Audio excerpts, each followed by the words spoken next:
কালীন প্রধান মোহাম্মদ ইউনূস আবারও কূটনৈতিক বিতর্কের কেন্দ্রে। ইউনূস তার সামাজিক মাধ্যমে পাক সেনাকর্তার সঙ্গে সাক্ষাতের কিছু ছবি প্রকাশ করেন। আর সেই ছবিগুলোর একটিতে দেখা যাচ্ছে তিনি পাকিস্তানি সেনা জয়েন্ট চিফস অফ স্টাফ কমিটির চেয়ারম্যান জেনারেল সাহির শামশাদ মির্জাকে আর্ট অফ ট্রায়াম্ফ শিরোনামের একটি বই উপহার দিচ্ছেন।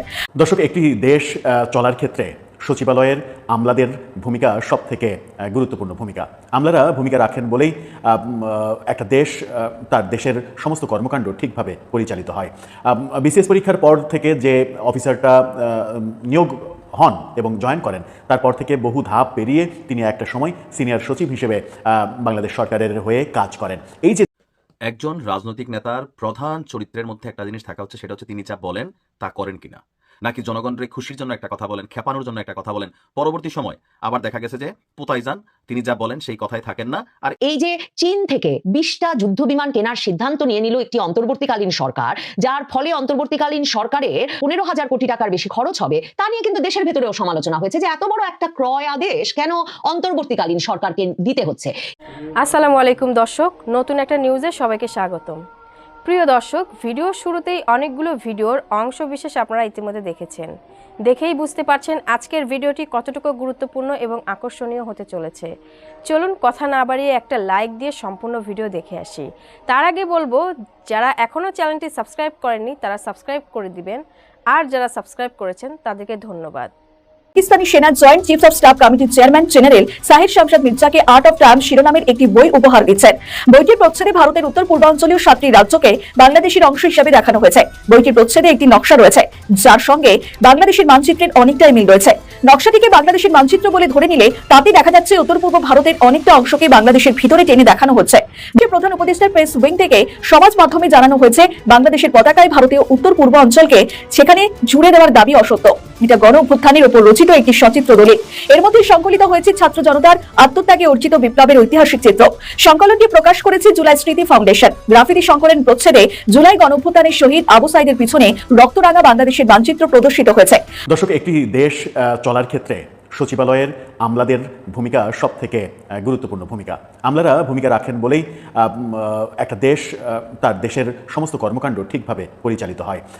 বিসিএস পরীক্ষার পর থেকে যে অফিসারটা নিয়োগ হন এবং জয়েন করেন, তারপর থেকে বহু ধাপ পেরিয়ে তিনি একটা সময় সিনিয়র সচিব হিসেবে বাংলাদেশ সরকারের হয়ে কাজ করেন। এই যে দীর্ঘ প্রক্রিয়া, এই দীর্ঘ প্রক্রিয়ায় বাংলাদেশের প্রশাসনে যে আমলাতান্ত্রিক যে ব্যবস্থা এবং আমলাতান্ত্রিক জটের কারণে প্রশাসনে যে স্থবিরতা নেমে আসে এবং একটা সিম্পল কাজ শেষ হতে যে ধরনের প্রক্রিয়া মেনটেন করার অযথা হাস্যকর নিয়ম মানা হয়, সেগুলো কোনোভাবেই একটা মানসম্পন্ন কাজের ক্ষেত্রে বলেন কিংবা গতিসম্পন্ন কাজের ক্ষেত্রে বলেন, কোনো ক্ষেত্রেই আসলে কার্যকর নয়।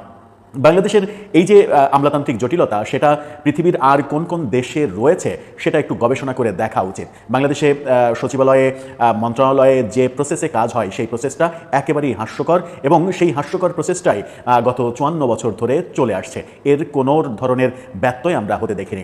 আওয়ামী লীগ সরকারের আমলে একটা উদ্যোগ নেওয়া হয়েছিল যে সব কিছু ডিজিটালাইজ করা হবে, কাগজের ব্যবহার থাকবে না, কাগজের ব্যবহার বাদ দিয়ে করতে হবে, কিন্তু সেটা মুখে মুখে দেখেছি মাত্র, সেটা কাজে অ্যাপ্লাই হতে দেখিনি। হ্যাঁ, সব মন্ত্রণালয়ের সব অফিসের ওয়েবসাইট তৈরি হয়েছে, ওয়েবসাইটের নামে টাকা পয়সা নষ্ট করার ব্যাপারগুলোও আমরা দেখেছি। কারণ সরকারি বিভিন্ন অফিসের মন্ত্রণালয়ের ওয়েবসাইটগুলোর যে মান, সেই মান দেখলে খুব সহজেই প্রশ্ন আসে যে এগুলো কারা তৈরি করে, কাদেরকে টাকা দিয়ে তৈরি করা হয়। সেগুলো তো রয়েছে, সেই বিতর্কগুলো রয়েছে। সেই বিতর্কের মাঝেও গত 54 বছরে কেন আমরা এই আমলাতান্ত্রিক জটিলতা কাটাতে পারলাম না, এবং যখন বর্তমান সরকার এসেছে নানা রকমের সংস্কারের কথা বলছে, তারাও তখন এসে এই প্রশাসনিক সংস্কারের কথা আমলেই আনলো না, ভাবলই না কেন, এবং কোন ধারায় একটা ছোট্ট একটা কাজ কোন ধারায় কতটা ধাপে, 11টা ধাপে কিভাবে কাজ হয়, সেটা নিয়ে আলোচনা করব। যে আলোচনাটাকে উস্কে দিয়েছেন সাম্প্রতিক সময়ে আলোচিত সমালোচিত নানাভাবে বাংলাদেশের গুরুত্বপূর্ণ চরিত্র হয়ে ওঠা, নানা কারণে বিতর্কিত হয়ে ওঠা এনসিপি নেতা হাসনাত আবদুল্লাহ, এনসিপির দক্ষিণাঞ্চলের মুখ্য সমন্বয়ক হাসনাত আবদুল্লাহ। তিনি এই প্রসঙ্গটা সামাজিক যোগাযোগ মাধ্যমে লিখে ব্যাপারটা আরও বেশি জনগণের নজরে নিয়ে এসেছেন। হাসনাত আবদুল্লাহ সম্পর্কে আমরা অনেক অভিযোগ করি, কিন্তু এই যে এই সত্য একটা ব্যাপার উপস্থাপন করলেন, যেটা আমলাতান্ত্রিক জটিলতা বাংলাদেশে চলছে এবং এই জটিলতা যে বাংলাদেশকে অনেক বেশি পিছিয়ে দিচ্ছে, এই বাস্তবতাগুলো যদি তরুণ প্রজন্মের রাজনীতিবিদরা এভাবে উপলব্ধি করে এবং জনগণের সামনে উপস্থিত করে এবং এগুলো পাল্টানোর ব্যবস্থা করে, তাহলেই আমাদের দেশটাকে সত্যিকার অর্থে নতুন বন্দোবস্ত দেওয়া সম্ভব। সচিবালয়ের কাজ আদতে কীভাবে হয়, কোন হাস্যকর পদ্ধতিতে হয়, সেটা একটু ছোট্ট করে জেনে নেব এই ভিডিওতে, জানলে আপনারও পিলে চমকে যাবে যারা এই সম্পর্কে একেবারে গভীরভাবে খোঁজখবর রাখেন না কিংবা জানেন না কিংবা জানা হয়ে ওঠেনি, তাদের জন্য একটা নতুন অভিজ্ঞতা হবে। থাকবে একজন রাজনৈতিক নেতার প্রধান চরিত্রের মধ্যে একটা জিনিস থাকা হচ্ছে, সেটা হচ্ছে তিনি যা বলেন তা করেন কিনা, নাকি জনগণের খুশির জন্য একটা কথা বলেন, খেপানোর জন্য একটা কথা বলেন, পরবর্তী সময় আবার দেখা গেছে যে পোতাই যান, তিনি যা বলেন সেই কথায় থাকেন না। আর এতে মানুষের কাছে রাজনৈতিক বাটপার ছাড়া এই নেতাদেরকে মানুষ অন্য কিছু বলে না। বাংলাদেশের রাজনীতিতে রাজনৈতিক নেতাদের বক্তব্যে বিশ্বাস করে আপনি পরিসংখ্যান জরিপ চালালে ভাইয়ের লোকগুলো ছাড়া, মানে স্ব ভাইয়ের আবার লোক আছে, তারা আবার সহমত, জি ভাই একমত ঠিক, এরকম ছাড়া আপনি একটা জরিপ করলে দেখবেন এদেশের 50% মানুষ, পলিটিক্যাল যে ক্যারেক্টারগুলো আছেন দলভিত্তিক কম বেশি, অনেকেই বিশ্বাস করেন, তবে অবিশ্বাস করেন এই সংখ্যাটা কিন্তু বড় আকার। এখন এনসিপি নেতাদের কথা কি, মানে সকালে একটা হবে বিকালে একটা হবে, নাকি এরা যা বলে তাই করবে, কোনটা মনে হয়? যদি এনসিপি নেতাদের জবান ঠিক থাকে তাহলে এদের নির্বাচনে যাওয়ার সবকিছু শেষ, স্বপ্ন শেষ, হারাই গেছে। এটা সম্ভব না। কেন, কিভাবে হয়ে গেল? নির্বাচন কমিশনের সাথে যে একটা পাঙ্গা খেলা চলতেছিল, সেই পাঙ্গায় নির্বাচন কমিশন নিজেদের পাঙ্গা ঠিক রাখছে, তারা তাদের ওয়াদা ঠিক রাখছে যে যেইটা মার্কা নাই এটা দিব না, না নাই। তো 3 দিন আগেও সার্জিস সহ আর এই দলটার অন্যান্য নেতারা বলছিলেন যদি না দেন তাহলে নির্বাচনেই যাব না। এখন ফাইনাল যে সিদ্ধান্তটা নির্বাচন কমিশন গতকালকে দিয়ে দিছে। এখন এনসিপি যে কথাগুলো বলে আসতেছিল, তাহলে সেই কথা যদি তারা থাকে, তার মানে তারা নির্বাচনে যাচ্ছে না। কেউ কেউ বলতেছেন এই প্রতীক নিয়ে অতিরিক্ত শক্ত বা বাড়াবাড়ি অবস্থানের আরেকটা কারণ হচ্ছে নির্বাচনে গেলে দলটির ভরাডুবি হতে পারে, কারণ ছাত্র জনতার দল হিসাবে জুলাই আগস্ট পরবর্তী সময়ে এই যে রাকসু চাকসু ডাকসু জাকসু যে নির্বাচনগুলো হলো, এগুলাতে এই ছাত্রদের যে দল এনসিপির যেই লেজুর ভিত্তিক সংগঠন, এদের এত শোচনীয় পরাজয় হয়েছে যে আওয়ামী লীগও যদি এখনো ছাত্রলীগ দাঁড়াইতো 2-4টা সিট এদের থেকে বেশি পেত। তার মানে এদের জনপ্রিয়তা ছাত্রদের লেভেলে নাই হয়ে গেছে।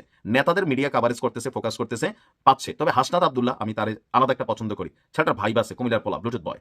তাসনিম জারে আমার কাছে ভালো লাগে যে না, ওয়েল এডুকেটেড, ইভেন যুক্তরাজ্য থেকে এত একটা নামি দামি ইউনিভার্সিটি থেকে পড়াশোনা করছেন, শি ইজ ডিফারেন্ট, রাইট। আর এখানে 2-1 ছেলেপেলে আছে যাদেরকে মনে, কিন্তু বাকি যারা আছে যেগুলো মিডিয়ার সামনে কথা বলে, এক একটার বিরুদ্ধে ভাই 10টা অভিযোগ। এখন ইসি কি বলতেছে দেখেন, যে তফসিলে না থাকায় জাতীয় নাগরিক পার্টিকে শাপলা প্রতীক দেবে না নির্বাচন কমিশন। তো কি করবে? নির্বাচন কমিশনের সিনিয়র সচিব আক্তার ভাই বলছেন স্ববিবেচনায়, অর্থাৎ নির্বাচন কমিশন নিজেরাই এদেরকে একটা প্রতীক দিয়ে দিবে। হতে পারে সেটা বাইগন, বেগুন, হতে পারে খাট, হতে পারে আলমিরা, পোলাবেন আবার অনেক দুষ্ট, খাট দিলে ভালো হইব সার্ভার তুষারের জন্য, হ্যাঁ, মানে অনেক দুষ্ট কথাবার্তা বলে। এটা নিয়ে আবার ট্রলিং আছে। তো নির্বাচন কমিশন এখন তাদের যেটা মন চায় এটা একটা ধরাই দিবে।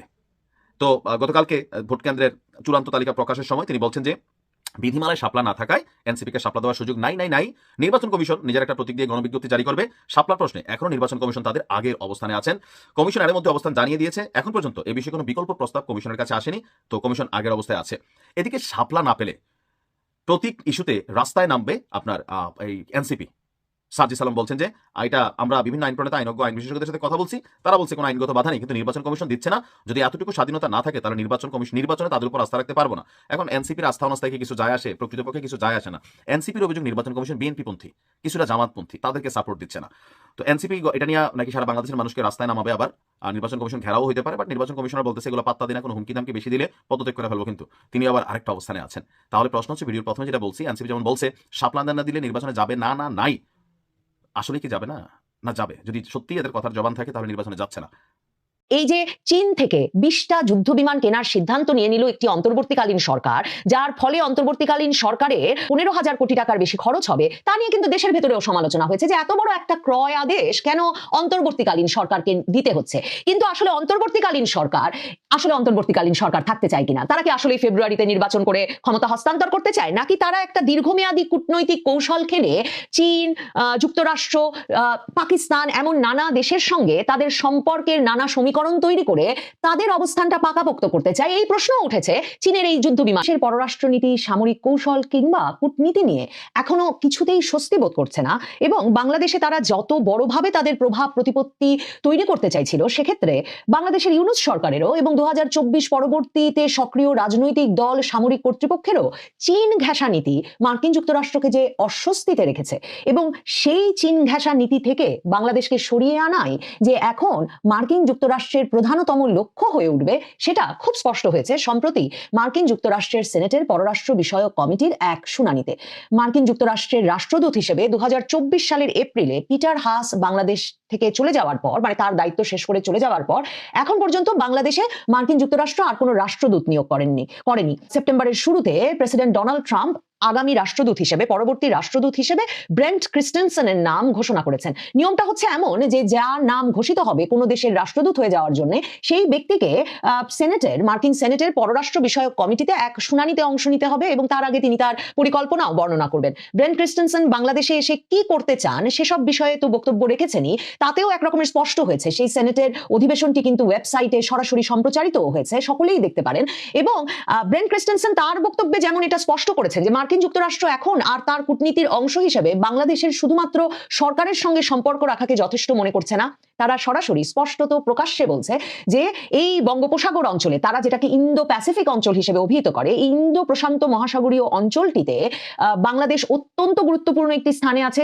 ভূকৌশলগতভাবে জিওপলিটিক্যালি বাংলাদেশের অবস্থানটা ভীষণ গুরুত্বপূর্ণ এবং এই সময়ে বাংলাদেশের সরকারের সঙ্গে যেমন, তেমনি বাংলাদেশের সামরিক বাহিনীর সঙ্গে ঘনিষ্ঠ সম্পর্ক গড়ে তোলা হবে মার্কিন যুক্তরাষ্ট্রের পরবর্তী লক্ষ্য।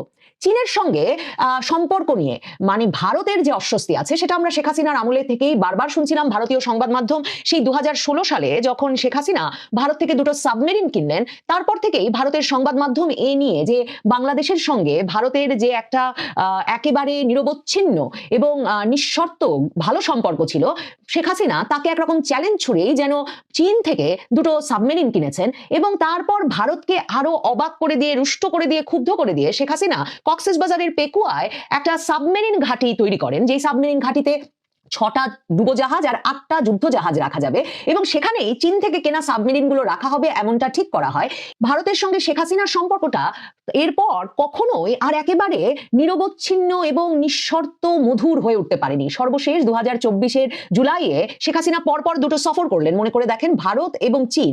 ভারতে যখন তিনি গেলেন, ভারত একদিকে ক্ষুব্ধ যে কেন চীনকে শেখ হাসিনা তিস্তা প্রকল্প দিয়ে দেওয়ার কথা বলছেন, এবং তার চেয়েও বেশি ক্ষুব্ধ ভারতের সংবাদ মাধ্যম যে। প্রিয় দর্শক, ভিডিওটি দেখে কি জানলেন বুঝলেন অবশ্যই আপনাদের মূল্যবান মতামত কমেন্ট বক্সে জানিয়ে দিবেন। পারলে ভিডিওটি শেয়ার করে সবাইকে দেখার সুযোগ করে দিবেন। ধন্যবাদ।